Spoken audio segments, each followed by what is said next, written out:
සුබ දවසක් හැමෝටම. අද මට විශේෂයෙන් පිළිතුරු ඔයගොල්ලොත් එක්ක කතා කරන්න ඕන කියලා ඉවරලා මේ පහුගිය ප්‍රශ්න පත්‍ර කීපයක් සම්බන්ධ කාරණා අපි කරගෙන යන්න. ඉස්සරහට මම බලාපොරොත්තු වෙනවා මේ ප්‍රශ්න පත්‍ර කීපයක් ඔයගොල්ලොත් එක්ක සාකච්ඡා කරන්න. ඒතකොට අද මම ගන්න 2015 පේපර් එකේ 8 වෙනි ප්‍රශ්නේ. ඒතකොට ඔයගොල්ලන්ට මම හිතන වඩා හොඳයි මේ පාස් පේපර්ස් පොතක් ළඟ තියාගෙන කරන්න පුළුවන් නම් වඩා හොඳයි. ඒකට ඔයගලන්ට ප්‍රශ්න බලා ගන්න පුළුවන් සහ ඒක දින දින උත්තර බලා ගන්න පුළුවන්. ඒකට මම උත්සාහ කරන්නේ අද පොඩ්ඩක් ඒ සම්බන්ධව ටිකක් ඉදිරින් එහාට ගිහිල්ලා ප්‍රශ්නයක් ගත්තාන් පස්සේ අපි නිශ්චිත උත්තරයක් අපි දන්නවා පාස් පේපර්ස් පොතක් වලදී ගත්තාන් පස්සේ ඔයගලන්ට ලබා ගන්න පුළුවන්. මම මේ ස්කීම් එකේ තියෙන උත්තරයට සමාන උත්තරයක් හරි. ඒකට නමුත් මම හිතනවා මේ ප්‍රමාණය ප්‍රමාණවත් වෙන්නේ නැහැ කියලා විශේෂයෙන්ම රචනා ප්‍රශ්නයක් සම්බන්ධව කරන සාකච්ඡාවකදී අපි මේ ප්‍රශ්නේ වටා ඇති අපසාරිය පිළිබඳව යම් අවබෝධයක් ලබා ගන්න වෙනවා. ඒකට පාස් පේපර්ස් පොතක් ඔයාලගාව නැති වුණත් මම මේ වීඩියෝ එකේ පහළ ඩිස්ක්‍රිප්ෂන් එකේ දානවා මේ ප්‍රශ්නේ සහ මාකින් එකේ දීලා තියෙන උත්තරය මේකත් එක්කම වුණලා තියෙනවා. ඒකට මේ කරන්නේ අදාළ ප්‍රශ්නට සම්බන්ධව සාකච්ඡාවක් තමයි විශේෂයෙන්ම මෙතනදී අපි කරන්න බලාපොරොත්තු වෙන්නේ. හරි. එතකොට මේ පළවෙනි ප්‍රශ්නේ අහලා තියෙනවා මෝටර රථයක විවිධ ක්‍රියාකාරී අවස්ථාවලදී වෙනස් ප්‍රමාණයන්ගෙන් ජවය නිපදවීමට අවශ්‍ය වන්නේ ඇයිදයි පැහැදිලි කරන්න කියලා. කියන්නේ වාහනයක් ධාවනය වෙනකොට විවිධ අවස්ථාවන් වලදී විවිධ ප්‍රමාණ වලින් ඇයි ජවය නිපදවන්නේ? ඒකට අපි දන්න කාරණයක් තමයි එන්ජින් එකක් කියලා ගත්තාන් පස්සේ රථයක තියෙන ඒක ශක්ති පරිවර්තන යන්ත්‍රයක්. හරි. එතකොට එතෙන්දී මූලික වශයෙන්ම වෙන්නේ ඉන්ධනවල තියෙන රසායනික ශක්තිය එන්ජින් එක තුලදී තාප ශක්තිය බවට පරිවර්තනය කිරීමත් ඉන් පසුව මේ තාපය චාලක ශක්තිය යාන්ත්‍රික ශක්තිය බවට පරිවර්තනය කිරීමත් තමයි මූලික වශයෙන්ම එන්ජිනක් තුලදී සිද්ධ වෙන්නේ. ඔය එතනදී වාහනේ ධාවන ස්වභාවයන් මත අපිට මේ එන්ජින් එකෙන් ලබා ගන්නා ජවය මෙතන වෙනස්කමක් නැත්නම් වෙනසකට භාජනය කරන්න වීම සාමාන්‍යයි. ඒක මම හිතන්නේ ඕන කෙනෙකුට තේරෙනවා. අපි සාමාන්‍ය වාහනයක් ධාවනය කරන්න ගියාන් පස්සේ විවිධ ජව අවශ්‍යතාවයන් ඇති වෙනවා විවිධ ක්‍රියාකාරී අවස්ථාවන් වලදී. හරි. ඒකට මුලින්ම අපි තෝරගන්න වෙනවා මොකක්ද මේ විවිධ ක්‍රියාකාරී අවස්ථාවන් කියලා. يعني විවිධ ක්‍රියාකාරී අවස්ථාවන් මොකක්ද කියලා හරියට පැහැදිලි වුණොත් අපිට තේරුම් ගන්න ලේසියි. ඒ අවස්ථාවන් වලට විශේෂයෙන්ම ජවය වෙනස් කරන්න ඕනේ කියන කාරණය. ඒකට මූලික වශයෙන්ම මේ විවිධ අවස්ථාවන් කියන කාරණය අපි කාණ්ඩ හතරකට වෙන් කරගන්නවා. හරි. එතකොට පළවෙනි එක තමයි වැඩි විවර්තයක් අවශ්‍ය වෙන ඊට පස්සේ වාහනේ වේගය සාපේක්ෂව අඩු අවස්ථාවක්. පොඩ මෙවැනි අවස්ථාවන් වලට අපි කියනවා කෙටි නමක් වශයෙන් කියනවා නම් අධිභාර අවස්ථාවක් කියලා. හරි. ඒතකොට අධිභාර අවස්ථාවක් අපි සැලකුවොත් උදාහරණයක් විදිහට වාහනේ කන්දක් යන අවස්ථාව. වාහනේ කන්ද යනකොට ඒකට අවශ්‍ය කරන විවර්ත බලය වැඩි අපිට අවශ්‍ය කරන වේගය සාපේක්ෂව අපිට ලැබෙන වේගය නම් සාපේක්ෂව අඩුයි. දැන් මේව අවස්ථාවක් තමයි අපි අධිභාර අවස්ථාවක් විදිහට සලකගන්නේ. එහෙම නැත්නම් අපිට උදාහරණයක් ගන්න පුළුවන් බාරපටවපු ලොරියක්. හරි. කොටම්පටවපු ලොරියක්. එතකොට එතනදී වෙන්නේ මේ ධාවනයට අවශ්‍ය කරන වැඩි විවර්තයන් සහ අඩු වේගය එන කාරණා. හරි. එතකොට ඕක තමයි එක අවස්ථාවක් වෙන්නේ. මොකද්ද මේ අධිභාර අවස්ථාව. එතකොට ඊළඟ අවස්ථාව තමයි අර්ධභාර අවස්ථාව. නැත්නම් පාක් ලෝඩ් අවස්ථාව. මෙතනදී දරු විශේෂයෙන්ම තියෙන වැඩේ තමයි කරන කාර්යයක් පැහැදිලි කරොත් එම විවර්තය සාපේක්ෂව වාහනේ ධාවනයට අවශ්‍ය කරන. වාහනේ ධාවනයට අවශ්‍ය කරන විවර්තය මේ මොහොතේදී සාපේක්ෂව අඩු වෙන්න පුළුවන්. වාහනේ වැඩි වේගයකින් ධාවනය වෙනවා. හරි. ඒ කියන්නේ වැඩි වේග අඩු විවර්ත. දැන් අපි කලින් කතා කරේ වැඩි විවර්ත අඩු වේග. මේ කියන්නේ වැඩි වේග අඩු විවර්ත. හරි. ඔන්න මේ වර්ධ වාර අවස්ථාව විදිහට අපි විශේෂයෙන්ම හඳුනා ගන්නවා. උදාහරණයක් විදිහට කියනවා නම් වාහනයක් තනිතලා මාර්ගයක් දිගේ පැය කිලෝමීටර් 70ක 80ක වගේ වේගයකින් ධාවනය වෙන අවස්ථාවක් අපිට උදාහරණයක් විදිහට පහසුවෙන්ම ගන්න පුළුවන්කම තියෙනවා. හරි. මේක තියෙන අර්ධ වාර අවස්ථාවක් විදිහට. අර තුන්වෙනි කාරණය තමයි ලැසිදියුම් අවස්ථාව. නැත්නම් ඉංග්‍රීසියෙන් කියනවා අයිඩල් අවස්ථාව කියලා. හරි. මොකක්ද ලැසිදියුම් අවස්ථාව කියලා කියන්නේ? අපි ඇස්ලරේටර් පැඩලෙන් මේ කකුල ඉවත් කරගෙන තියෙන්නේ. හරි. ඇස්ලරේටර් පදිකය පාගන්නෙම නැහැ. නමුත් වාහනේ ස්ටාර්ට් එකේ තියෙනවා. එන්ජින් එකේ ස්ටාර්ට් එකේ තියෙනවා. හරි. එතකොට මේ අවස්ථාව තමයි ලැබෙදීම් අවස්ථාව කියලා විශේෂයෙන්ම සලකගන්නේ. එතකොට ඊළඟ කාරණේ අපිට ගන්න පුළුවන්කම තියෙනවා විශේෂයෙන්ම වාහනයක ජවය අවශ්‍ය වෙන්නේ නැති අවස්ථාව. හරි. එතකොට මොනවද වාහනයක ජවය අවශ්‍යතාවයක් වෙන්නේ නැති අවස්ථාවන් වෙන්නේ? උදාහරණයක් තමයි අපි හිතමු වාහනය පල්ලමක ධාවනය වෙනවා. පල්ලමක ධාවනය වෙන අවස්ථාවක් ගත්තොත් දරුවෝ අපිට ඒ අවස්ථාවේදී විශේෂයෙන්ම වාහනයේ ජවයක් ලබා ගන්න අවශ්‍ය වෙන්නේ නැහැ එන්ජින් එක මගින්. එතකොට අපි අපේක්ෂා කරන වෙනත් කාර්යයක් තියෙනවා. එන්ජින් මගින් අපේක්ෂා කරන උදාහරණයක් විදිහට අපි දැන් වැඩි භාරයක් අරගෙන නම් මේ වාහනේ පල්ලමක එන්නේ. එවැනි අවස්ථාවකදී අපිට ඇත්තටම අවශ්‍යයි එන්ජින් මගින් යම් විදිහකට වාහනේ චාලක ශක්තිය මේ හානියටපත් කිරීම. හරි. වාහනේ වේගය අඩාල වීම සම්බන්ධයෙන් අපි ඔය ගැන ටිකක් සාකච්ඡා කරා පන්තිවලදී නම් එන්ජින් බ්‍රේක් සම්බන්ධ කාරණාවන් විදිහට මම ඉන්නේ මේ කොට විස්තර කරන්න ඕගලන්ට. ඒතර පළවෙනි කාරණේ විදිහට අපි අරගත්තේ අඩු වේගයක් සහ මේ වැඩි විවර්තයක් අවශ්‍ය අවස්ථාවන්. හරි. දැන් මේ වැනි අවස්ථාවන් වලදී දරුවෝ වැඩි ජවයක් පැහැදිලිවම අවශ්‍යයි. ඒ වැඩි ජවය ලබා ගැනීම සඳහා විශේෂයෙන්ම මේ එන්ජින් එකට අවශ්‍ය කරන ඉන්ධන. හරි. එන්ජින් එකට අවශ්‍ය කරන ඉන්ධන ප්‍රමාණයනොත් අපිට වැඩි කරලා ලබා ගන්න වෙනවා. විශේෂයෙන්ම මේ එන්ජින් එකෙන් වැඩි ජවයක් මේ අවස්ථාවන් වලදී ජනනය කරන්න අවශ්‍ය වෙන නිසා වෙයි. ඒක කාරණයක් ඒක. හරි. එතකොට දෙවෙනි කාරණේ ගත්තයින් පස්සේ වැඩි වේග අඩු විවර්ත. හරි. වැඩි වේග අඩු විවර්ත අවස්ථාව සැලකුවොත් මේ අවස්ථාවේදී තමයි අපිට වාහනයක ඉන්ධන කාර්යක්ෂමතාවය වගේ කාරණාවන් උපරිමයෙන් අපේක්ෂා කරන්න පුළුවන් අවස්ථාව විදිහට ගන්න පුළුවන්කම තියෙනවා. ඉන්ධන පරිභෝජනය තාම අඩු අවස්ථාවක් විදිහට තමයි අපිට වළඳ ගන්න වෙන්නේ. මේ ධාවන තත්ත්වයන් මතදී මොකද්ද මේ අර්ධවාර අවස්ථාව. හරි. එතකොට ලැබෙදීම අවස්ථාව සැලකුවොත් එහෙම අපිට එතනදී පහරක් සඳහා වැය වෙන ඉන්ධන ප්‍රමාණය ගත්තයින් පස්සේ. හරි. පහරක් සඳහා වැය වෙන ඉන්ධන ප්‍රමාණය ගත්තයින් පස්සේ අර්ධවාර අවස්ථාවට එක පහරකදී ඉන්ධන පරිභෝජනයේ වැඩි ලැබෙදීම අවස්ථාවේදී නමුත් පුතේ මෙහෙම දෙයක් තියෙනවා. අර සලකන කාලයකදී ලැබෙන බලපහර සංඛ්‍යාව අඩු වීම නිසා. හරි. ලැබෙදීම අවස්ථාවකදී තමයි අපි සලකන කාලයක් ගන්නවා. කාලයක් සැලකුවොත් එහෙම ඒ කාලය තුලදී අඩුම ඉන්ධන පරිභෝජනයක් ලැබෙන අවස්ථාව විදිහට. එනවා විනාඩියක් දෙකක් තුනක් හතරක් ගත්තොත් ඉන්නේ යම් නිශ්චිත කාලයක් සලකලා ඉවරලා නිශ්චිත කාලයකට සාපේක්ෂව අඩුම ඉන්ධන පරිභෝජනය වෙන්නේ මේ එන්ජින් එක තියෙන මේ ලැස්තිම අවස්ථාවේදී. හරි.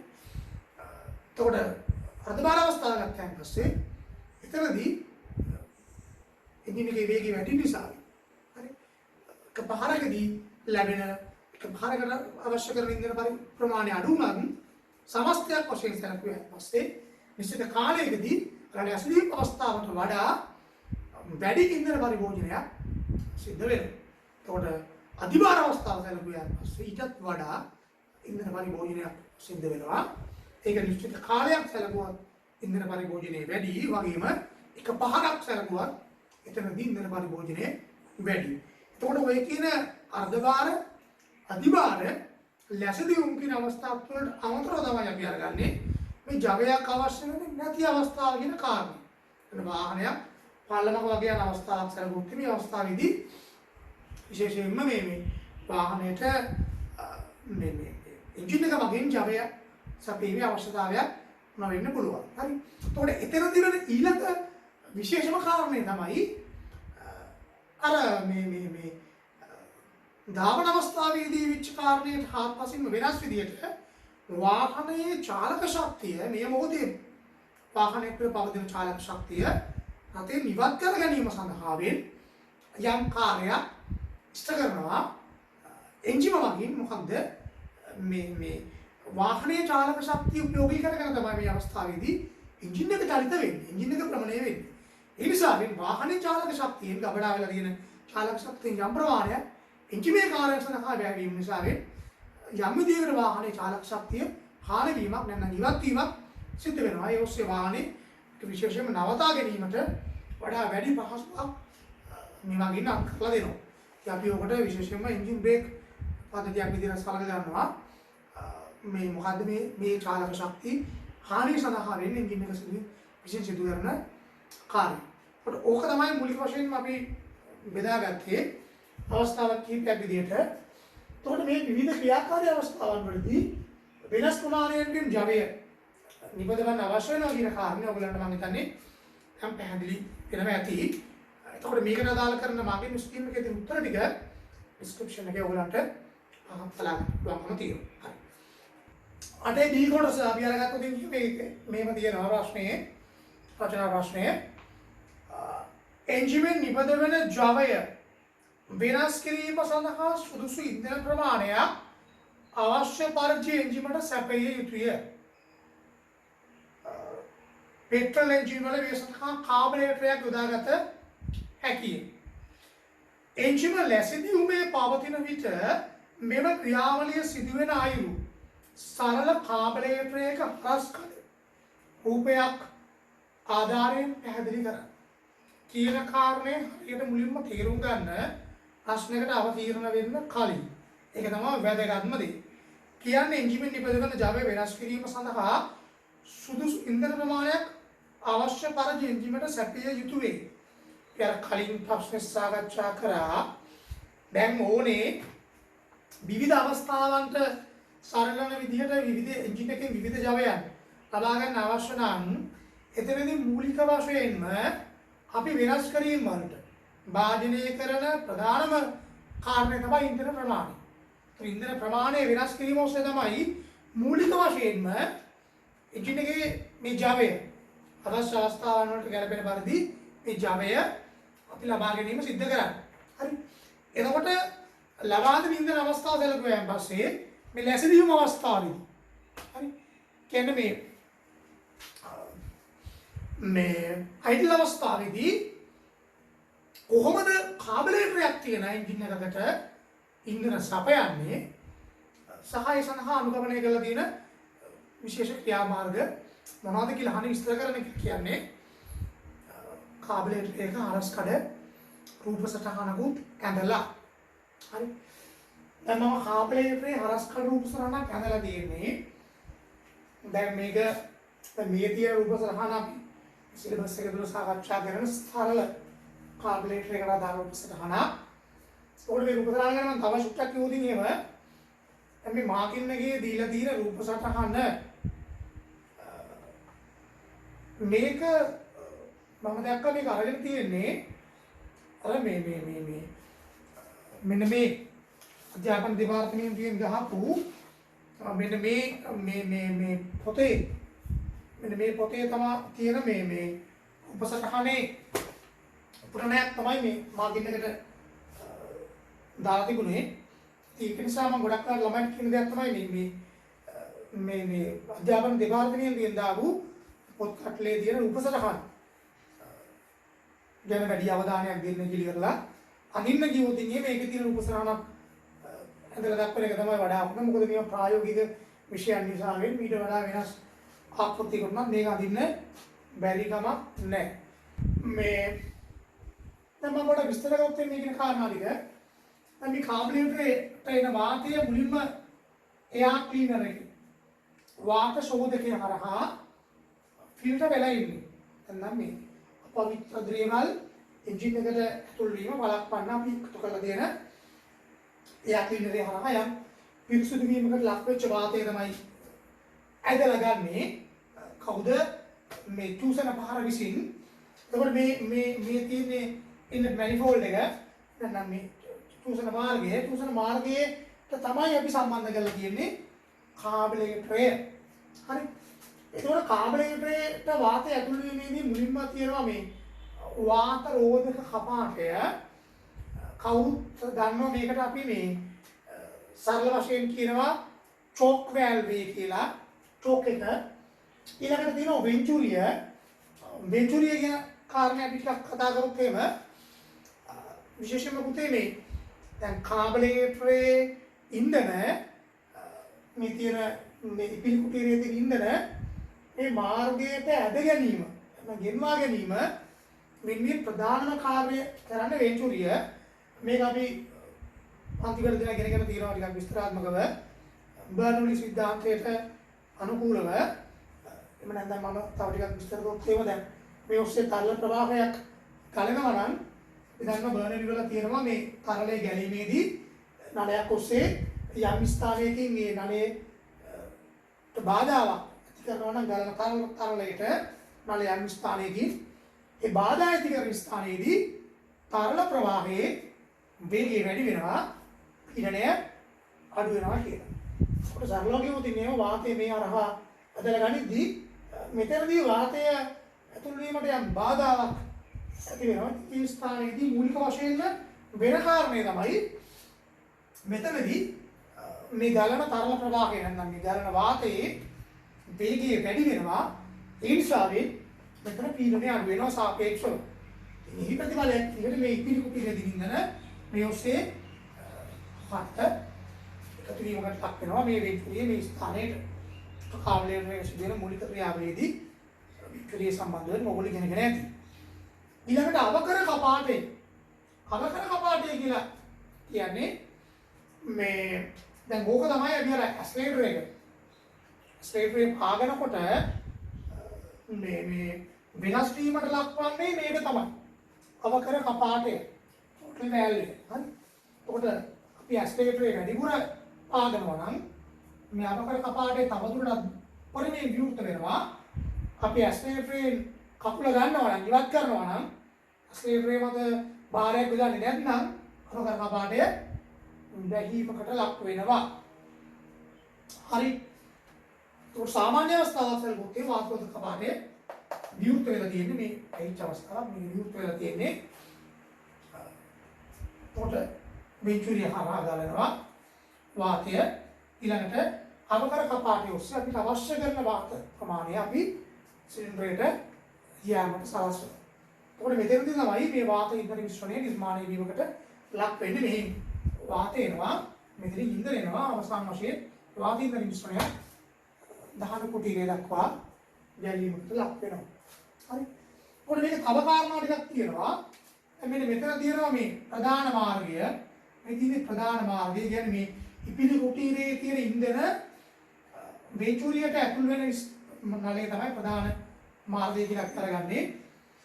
ඒකට ඒකේ තියෙනවා මේ මේන් ජෙට් එක ප්‍රධාන චාන්චුව.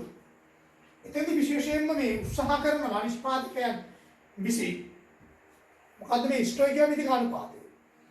වාත කොටස් 14.7කට ඉන්ධන කොටස් එකක් මිශ්‍ර විය යුතුයි කියන අනුපාතය සකසා ගැනීමට යම් ආධාරයක් සපයනවා මේ කියන ප්‍රධාන චාන්චුව මගින්. හරි. ඊළඟට මේ තියෙන ඉපිලි කුටීරය මේක තමයි ඉන්ධන ගබඩා වෙලා තියෙන්නේ. ඒකට මෙතෙන් ඉන්ධන ටැංකිය ඔස්සේ ඉන්ධන ටැංකිය ඔස්සේ ඉන්ධන ඇතුල් වෙනවා. මේ තියෙන්නේ කූරු කපාටේ ඔස්සේ ඇතුල් වෙලි කරලා මේකේ අවශ්‍ය ඉන්ධන ප්‍රමාණය මේ තුල හදවාගෙන තබා ගැනීමක් සිදු කරනවා. ඒකට මේ තියෙන්නේ ඉපිල්ල කොළු සරල වශයෙන් ගන්න කාරණා මේවා. අපිට මොකද වෙන්නේ ඉන්ධන පිරෙන්න මේ ඔස්සේ ඇවිදලා ඉපිල්ල ටික ඉහළට එස වෙනවා. එසවීමේදී මේ කූරු කපාටේ මගින් ඉන්ධන ඇතුළු වීමේ මාර්ගය වසාලීමකට ලක් කරනවා. ඒ ඔස්සේ ඉන්ධන හැම අවස්ථාවකම එක ප්‍රමාණයක තබා ගන්න කියාව ලැබිලා තියෙනවා ඉපිලි කුටීරය තුල. මූලික වශයෙන් ගත්තයින් පස්සේ. හරි. දැන් ප්‍රශ්න තියෙනව නෙවෙයි මම මේ ටිකක් වටේ පිටිය ටික විස්තර කරන්නේ ප්‍රශ්නේ තියෙන්නේ ලැසිදියුම් අවස්ථාවක් සැලකුවාන් පස්සේ කොහොමද මේ ඉන්ධන සපයන්න කියන කාරණේ. හරි. ඒකට ලැසිදියුම් අවස්ථාවේ තියෙන විශේෂත්වය තමයි පුතේ ලැසිදියුම් අවස්ථාවක් සැලකුවොත් එහෙම මේ අවතර කපාටේ දැන් මම මේ වෙන්නලා තියෙනවා. ප්‍රමාණයට වගේ තමයි විවෘත වෙලා තියෙන්නේ. ඒ කියන්නේ අවතර කපාටේ වැగిලා තියෙන්නේ. අවතර කපාටේ වැగిලා තිබුණාට මුලින්ම වැසීමක් සිදු වෙලා නැහැ. යම් වාද ප්‍රමාණයක් අවතර කපාටේ ඔස්සේ මොකටද මේ එන්ජින් එකට ඇතුල් වීමකට ලක් වෙනවා. හරි. නමුත් ප්‍රශ්නේ තියෙන්නේ ඒක සුළු වාද ප්‍රමාණයක් මේ අවතර කපාටේ ඔස්සේ එන්ජින් එකට ඇතුල් වුණාට ඒ සුළු වාද ප්‍රමාණයට මේ වෙන්චුරියක් ආකාරයේ ක්‍රියාත්මක නොවීම. ඒක ටිකක් මේ සරලව ටිකක් පැහැදිලි කරගන්න අමාරු නම් මම හිතන මෙන්න මේක කාරණයක්. දැන් අපි හිතමුකෝ දැන් මේක වෙන්චුරියක් විදියට ක්‍රියාත්මක වෙන්නේ මෙතන බාධාවක් සිදු වුණොත් නේ. ඔය වාත ගැලීමේ බාධාවක් සිදු වුණොත් තමයි මෙතන වේගය වැඩි වෙන්නේ පීඩනය අඩු වෙන්නේ මේ කාරණේ වෙන්නේ. හැබැයි සුළු වාත ප්‍රමාණයක් මේ ඔස්සේ ගැලීමකට ලක් වෙනවා නම් එතනදී මූලික වශයෙන්ම මේ මොකක්ද මේ පීඩනය අඩු වීමක් සිදු වෙන්නේ නැහැ. හේතුව වාතයේ ගැලීමේ වේගය වැඩි වෙන්නේ නැහැ. ඒකට හේතුව වෙන්නේ මෙතන බාධාවක් ඇති වෙන්නේ සුළු වාත ප්‍රමාණයක් සැලකුවාන් පස්සේ. තා විදිහට කියනවා නම් මෙතනින් ගලන්නේ සුළු වාත ප්‍රමාණයක් නම් ඒ සුළු වාත ප්‍රමාණයට මේ වෙන්චුරියක් බවට පත් කරන්න බෑ.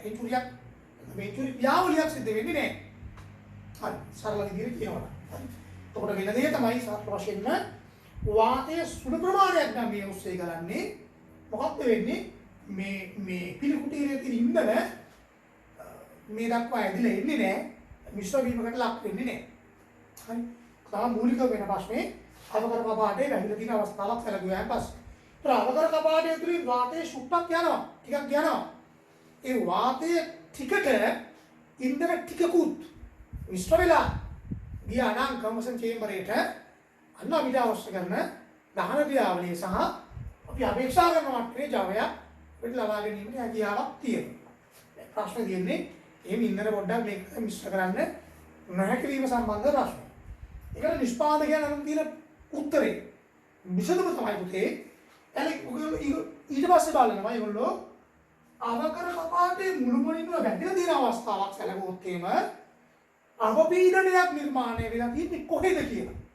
අපි දන්න කාරණේ තමයි මේ මාර්ගයේ දිගේ අවපීඩනයක් නිර්මාණය වෙන්නෙම චූසන පහරේ ක්‍රියාවලිය නිසා.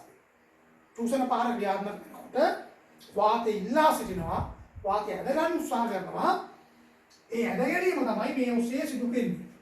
ඒත් අවකර කපාටේ මෙතනින් වහගෙන චූසන පහර ක්‍රියාත්මක වෙනොත් චූසන පහර ක්‍රියාත්මක වෙනවා නම් සිදු වෙන්න පුළුවන් කාරණේ තමයි මේ අවකර කපාටයේ පහළ ප්‍රදේශය තුල අධික අවපීඩනයක් නිර්මාණය වීම.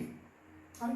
එතකොට එහි මේ ප්‍රයෝජනය අපිට ගන්න පුළුවන් මේ ලැසිදියුම් අවස්ථාවට අවශ්‍ය කරන ඉන්ධන ප්‍රමාණය සපයා දීම සඳහා වෙන්නේ. ඒකට එතෙන්දි කරලා තියෙන්නේ මේ ප්‍රධාන මාර්ගයට තව සම්බන්ධ කරලා තියෙන මෙන්න මේක තමයි අපි කියන්නේ ලැසිදියුම් මාර්ගය කියලා. අයිඩල් මාර්ගය ලැසිදියුම් මාර්ගයක් සම්බන්ධ කරලා තියෙනවා. මේක එතකොට සම්බන්ධ වෙන්නේ අවකර කපාටයට පහළින්. අවකර කපාටයට මේ ඉංග්‍රීසියේ කම්බෂන් චේම්බරේ දිශාවට වෙන්න තමයි ස්ථානගත කරලා තියෙන මේ මාර්ගය.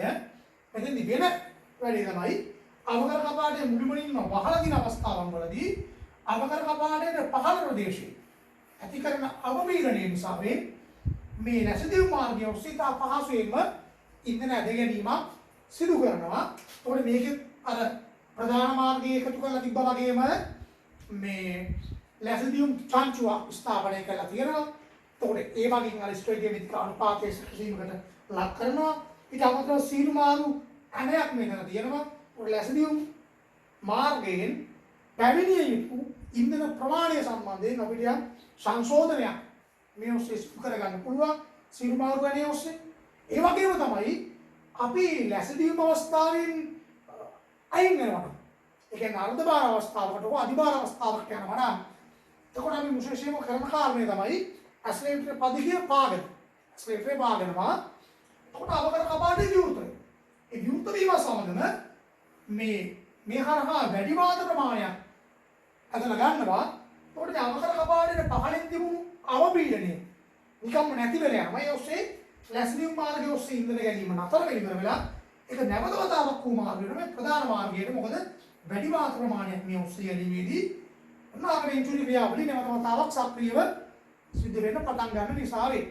ඕක තමයි මූලික වශයෙන්ම ලැස්ලියම් ක්‍රියාවලියේදී සිදුවෙන කාරණාව බවට පත් වෙන්නේ. අටවෙනි ප්‍රශ්නේ C කොටසේදී. අටේ C කොට කියන මෙන්න මෙහෙම කාරණයක්. ප්‍රශ්නේ අහනවා අවරපෙති කඳෙහි. හරි. අවරපෙති කඳෙහි රූටන මූට්ටුව සඳහා කීලපත් අවශ්‍ය වන්නේ කවර හේතු නිසාදයි පැහැදිලි කරන්න. තම රූපය ඇඳලා තියෙනවා. ප්‍රශ්න ආයුධිනේම අවරපෙති කඳෙහි රූටන මූට්ටුව සඳහා කීලපත් අවශ්‍ය වන්නේ කවර හේතුවක් නිසාදයි පැහැදිලි කරන්න. ඔයාලා ප්‍රශ්න. හරි. දැන් අවරපෙති කඳ කියලා ගන්න පුතේ මේ කොටසනේ. මේක තමයි අවරපෙති කඳ. හරි. අවරපෙති කඳක් යොදලා තියෙන්නේ එන්ජිම ඉදිරිපස දිගටලා කරකුම් රෝධ නැත්නම් කරකුම් බලයේ පිටිපස රෝධ වලින් ලබා ගන්න වාහන වලට තමයි අවරපෙති කඳක් එකතු කරලා තියෙන්නේ. අවරපෙති කඳේ මූට්ටු දෙකක් වෙනවා. වර්ග දෙකක් එක වර්ගයක් තමයි මේ කියන්නේ දශත මූට්ටු කියලා. ඒකට අවරපෙති කඳක මේ දශත මූට්ටු බොහෝ විට දෙකක් අන්තර්ගත වෙන්න පුළුවන්. ඒක සකසලා තියෙන ආකෘතියත් එක්ක වඩා වෙනස් විදියක් වෙන්නත් පුළුවන්. හරි. දැන් මම මේක ඇඳලා දිනවා දෙකක්. දශත මූට්ටු. ඒකට රූටන මූට්ටුකුත් තියෙනවා. දැන් මේ රූටන මූට්ටුවේ තියෙන මේ කොටස තමයි කීලපත් කියලා කියන්නේ මේක. හරි. උඩ මේ අවශ්‍ය වෙන්නේ ඒ කියන කතා කරන්නේ. ඇයි රූටන මූට්ටුවක් අවශ්‍ය වෙන්නේ? ඒ දශත මූට්ටුව අවශ්‍ය වෙන්නේ. හරි. දැන් මෙහෙම දෙයක් නෙමෙයි තියෙන්නේ. දැන් වාහනය ධාවනය වෙන අවස්ථාවක් සැලකුවොතින් එහෙම වාහනය ධාවනය වෙන අවස්ථාවේදී අපි දන්නවා පාරේ තියෙන රෝඩ් කන්ඩිෂන් එක. පාරේ තියෙන තත්ත්වය අපිට අවිනිශ්චිතයි කරන්න බෑ. මේක තියෙන්නේ කියලා හැම පාරක්ම කාපට් නැහැ. ඒතර පාරේ වල ගොඩට තියෙන්න පුළුවන්. එවැනි අවස්ථාවල ධාවනය වීමේදී මූලිකව වෙන දේ තමයි දැන් මේ පිටිපස්සේ අවරපෙති කණේ සම්බන්ධ වෙන්නේ ආන්තරය. හරි. ඔය ආන්තරය සම්බන්ධ වෙලා තියෙන්නේ මේ දුණු කොළවල. ආන්තරය සහ දියමෙට්‍රිය අතර තමයි මේ බල සම්ප්‍රේෂණය කරන්නේ අවරපෙති කණ වගින්. ඒකට ආන්තරය ඉහළ පහළ යනවා පාරේ තියෙන තත්ත්වයන් මත. ආන්තරය ඉහළ පහළ යන්න පුළුවන්. මේක ඉහළ පහළ යනවා දුරු පද්ධතියට සම්බන්ධ වෙලා තියෙන නිසා. ඒකට අපිට කාරණා කිහිපයක් තෘප්ත නොවනවා නම් මේ අතර දුර ප්‍රමාණයන් නිවැරදිව පවත්වාගෙන යන්න හම්බ වෙන්නේ නැහැ. දැන් තේරෙන කාරණේ තමයි එන්ජිම සහ ගියර් පෙට්ටිය යම් නිශ්චිත ස්ථානගත වුණත් පිටිපස්ස රෝදේ අතර ඉහළ පහළ යාම වලට ලක් වීම නිසා යම් කිසි විදියකට මේ කෝරිකව යම් වෙනසකට නැත්නම් ඉහළ පහළ යන්න විදහසක් ලබා දීම අත්‍යවශ්‍ය කාරණයක්. ඒතකොට ඒ අවශ්‍යතාවය තමයි තෘප්ත කරලා දෙන දශත මූට්ටුමක්. දශත මූට්ටු පැවතීම නිසා මේ යම් ඉහළ පහළ යාම සිදු වෙන්න පුළුවන්. කම තියෙනවා. හරි. ඊට රූටන මූට්ටුවේ කරගත්තම මොකක්ද?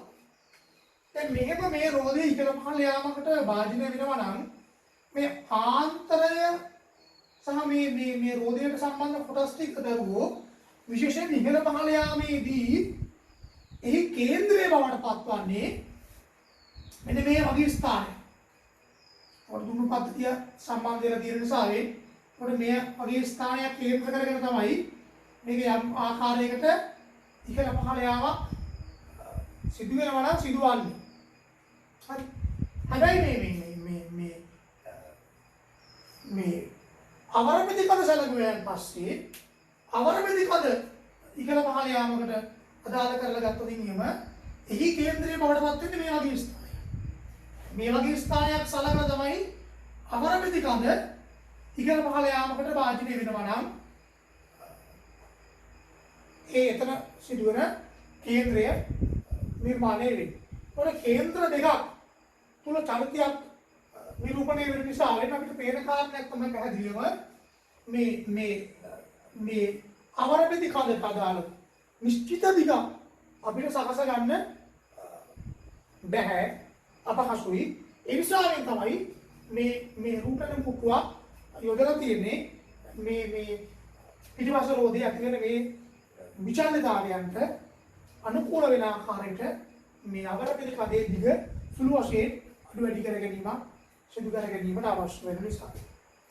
දී කොටසට අටවෙනි ප්‍රශ්නේ රචනා ප්‍රශ්නේ කියනවා මෙහෙම. වාහනයක් ධාවනය වීමේදී එහි ස්ථායීතාවය සඳහා වැදගත් වන සාධක ලෙස රෝධවල ඇතුළු වැලය සහ පිටත ඇලය සහ අනුගාමී කෝණය සැලකිය හැකිය. මේ කෙක් සාධකයන්හි ඇති වැදගත්කම විස්තර කරන්න කියලා.